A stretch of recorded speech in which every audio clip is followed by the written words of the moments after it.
붉게 불타는 노을 아래 메이플 월드 최대의 슬럼과 커닝시티. 크고 작은 범죄가 들끓고 서로를 속고 속이는 이 어두운 도시는 평화로운 메이플 월드와는 사뭇 다른 분위기를 풍깁니다. 이곳은 현실 세계의 인물들이 메이플 월드로 소환되며 형성된 마을로, 거리 곳곳에는 다양한 인종과 현대식 건축물, 그리고 그들이 남긴 익숙한 삶의 흔적까지 찾아볼 수 있죠. 그렇다면 과연 이 마을은 현실 세계의 어느 나라의 어떤 도시를 떼어다 놓은 것일까요? 중국의 한 도시가 소환된 것일까요? 커닝시티의 털을 잡고 살아가는 수많은 다인종 가운데 가장 눈에 띄는 존재감을 과시하는 이들은 중국계 주민들입니다. 실제로 커닝시티 곳곳에서는 몽땅따 마파, 소문난과 홍서방처럼 이름부터 외형까지 중국 국적 느낌이 짙은 인물들을 쉽게 만날 수 있죠. 하지만 이 마을이 중국 본토의 어느 도시를 모티브로 만들어졌을 확률은 극도로 낮습니다. 가장 결정적인 이유는 커닝시티의 건축 양식에서 알 수 있죠. 흔히 떠올리는 중국 도시는 전통적인 붉은색 기둥과 기와지붕, 혹은 현대 중국 슬럼가의 대명사인 성중촌처럼 빽빽한 닭장형 건물들이 촘촘하게 붙어있는 형태입니다. 그러나 커닝시티의 모습은 이와 완전히 딴판이죠. 멀리서 보이는 뜨문뜨문 세워진 고층 빌딩들을 배경으로 철제 비상계단이 보이는 낮은 층수의 상가 건물들, 그리고 붉은 벽돌의 지면은 1980에서 90년대 서구권 대도시 및 서구식 슬럼가의 형태를 띠고 있기 때문입니다. 중국 그 어느 도시에서도 이런 특징을 찾아볼 순 없었죠. 그렇다면 한국의 특정 지역일까요? 커닝시티에서는 한국인으로 추정되는 인물도 찾아볼 수 있습니다. 지하철 매표소를 지키는 공익근무요원 웅이가 대표적인 예시죠. 게다가 거리를 자세히 탐방해보면 이곳이 한국과 밀접한 관련이 있음을 암시하는 요소들이 눈에 띄기 시작합니다. 초창기 유저들에게 익숙했던 PC방의 알록달록한 간판은 물론 90년대에서 2000년대까지 한국 길거리에서 흔히 볼 수 있었던 특유의 초록색 공중전화부스 디자인까지 그대로 녹아있어 한국적인 색채를 느낄 수 있었죠. 그렇다면 커닝시티는 한국 내에서 다양한 외국인들이 모여 형성된 다문화 도시를 떼어다 놓은 걸까요? 하지만 그렇게 결론짓기엔 근거가 너무나 부족했습니다. PC방이나 공중전화 같은 몇몇 특색을 제외하면 커닝시티 전체를 한국의 도시라고 확정 지을 만한 결정적인 단서를 더 이상 찾을 수 없었기 때문이죠. 그렇다면 이곳의 모티브는 도대체 어디일까요?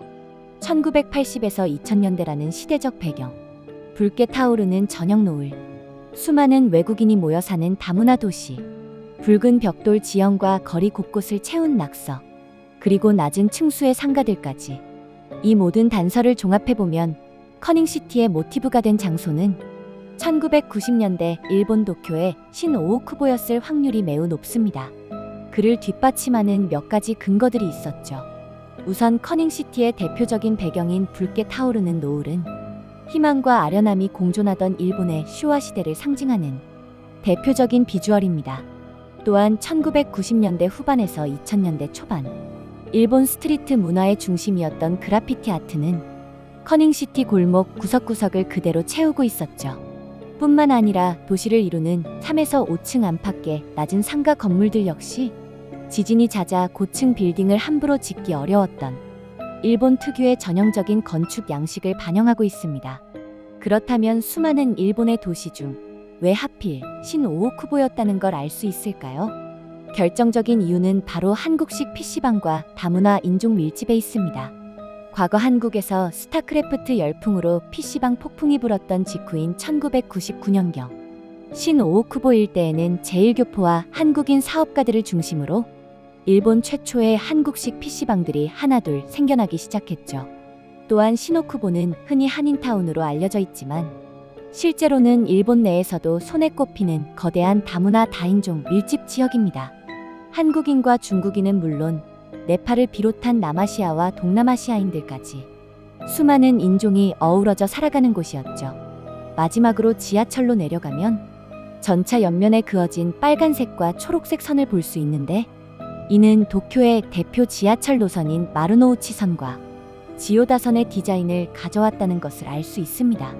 그리고 이곳이 시노쿠보라는 사실을 뒷받침하는 어느 비극적인 사건을 연상시키는 몬스터가 지하철 깊은 곳에 존재하고 있었죠.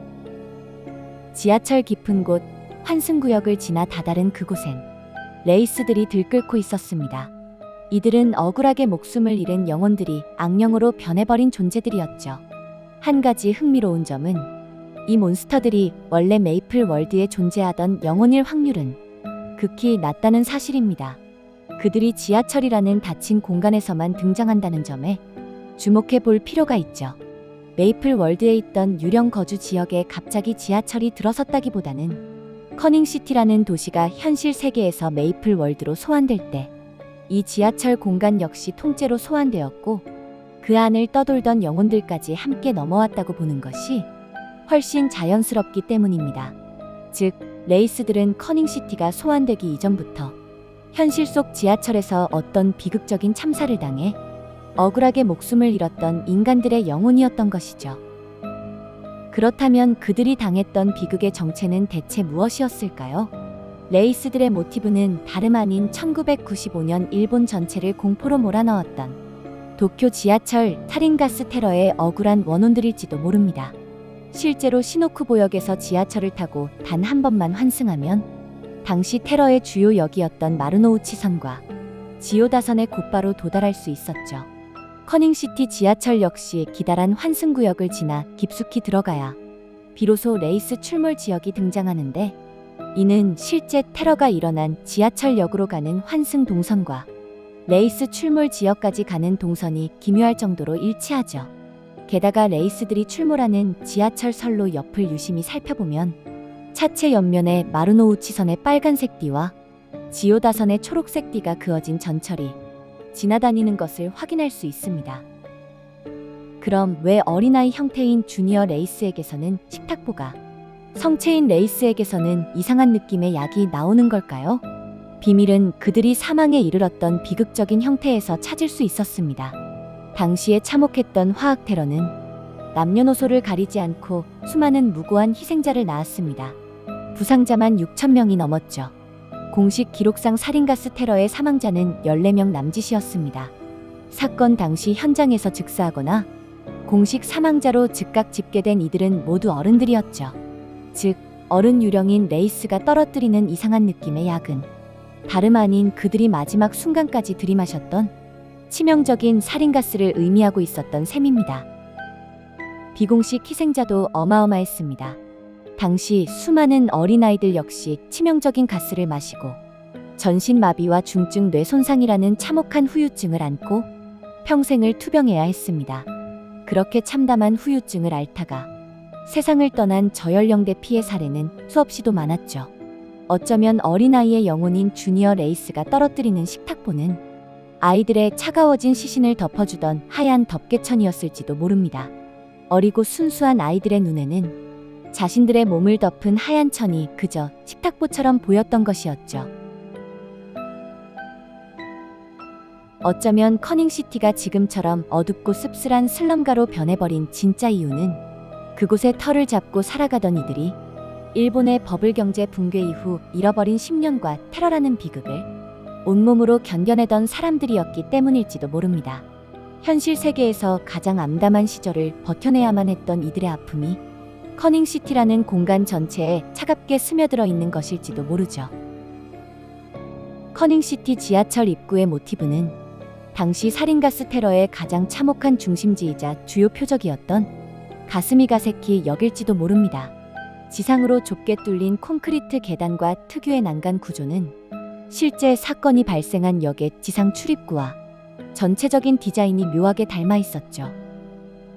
길거리에 덩그러니 놓인 공중전화 부스는 형태만 보면 한국에 친숙한 초록색 공중전화 부스와 매우 유사해 보이지만 내부 전화기의 색상과 형태에서는 묘한 차이를 보입니다.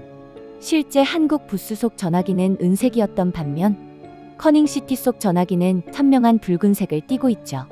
이는 과거 메이플스토리 개발진이 현실의 특정 소재를 참고하면서도 디자인 요소를 조금씩 바꿔놨다는 것을 알 수 있습니다. 커닝시티 물약성점 4층 상가 건물에서는 자금성이라는 붉은 한자 간판을 확인할 수 있습니다. 이는 중화 요리점에서 흔히 사용하는 상호인점을 생각해 본다면 중국집이라는 것을 알 수 있죠. 실제로 시노쿠보에도 수많은 중국인들이 거주하며 중화요리점을 운영합니다. 나름의 깨알 같은 디테일이라고 할 수 있죠. 커닝시티의 뒷배경을 병풍처럼 둘러싸고 있는 거대한 고층 빌딩들은 도쿄의 도심 풍경을 모티브로 삼았을 가능성이 높습니다. 실제로 시노오쿠보 지역은 3층에서 5층 남짓의 낮은 상가 건물들이 주를 이루지만 그 바로 너머에는 도쿄를 대표하는 거대한 건물들이 밀집해 있죠. 빽빽하고 활기찬 저층 상가와 슬럼가 감성의 골목길 뒤편으로 화려하고 거대한 초고층 빌딩들이 대조적으로 배경을 이루는 모습. 이는 실제 시노오쿠보에서 신주쿠 도심을 바라볼 때 펼쳐지는 매우 독특하고 대표적인 풍경이기도 합니다. 여러분들의 제보를 항상 기다리고 있습니다. 자세한 내용은 설명란을 확인해 주세요.